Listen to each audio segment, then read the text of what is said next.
ভালেমান গোট একেলগ হৈ ৰাষ্ট্ৰই নিৰ্দিষ্ট কৰি দিয়া কিছুমান কাম কৰিব লাগিছিল।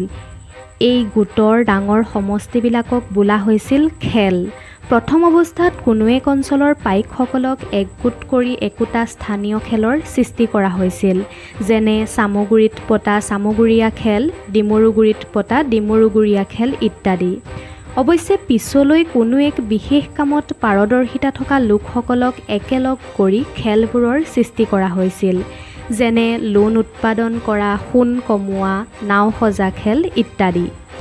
একোটা খেলত 1000ৰ পৰা 3000 বা তাতোতকৈও অধিক পাইক আছিল। প্ৰত্যেকটো খেলৰ বাবে একোজনকৈ বিষয়া বা খেলদাৰ আছিল। বৃহৎ তথা গুৰুত্বপূৰ্ণ খেলৰ দায়িত্বত থকা খেলদাৰজন যথেষ্ট উচ্চপদস্থ ৰাজবিষয়া আছিল। পাইকসকলে শান্তিৰ সময়ত পুখুৰী খন্দা, আলি পদূলি বন্ধা, দা ডাঙৰীয়া আৰু অন্যান্য উচ্চ বিষয়াৰ ঘৰত খেতি বাতি আদিৰ কাম কৰিব লাগিছিল। যুদ্ধৰ সময়ত পাইকসকলে আগতীয়াকৈ প্ৰশিক্ষণ লৈ যুদ্ধক্ষেত্ৰলৈ যাব লাগিছিল। যুদ্ধ বা অন্যান্য জৰুৰী প্ৰয়োজনত একোটা গোটৰ পৰা 2 বা 3 জন পৰ্যন্ত পাইকে এনে সময়তে ৰাষ্ট্ৰৰ সেৱাৰ বাবে প্ৰস্তুত হৈ থাকিব লাগিছিল।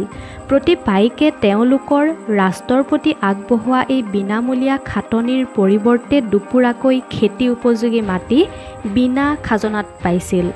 এনে মাটিক গা মাটি বোলা হৈছিল। অৱশ্যে এই গা মাটিৰ ওপৰত পাইকৰ মালিকীস্বত্ব নাছিল।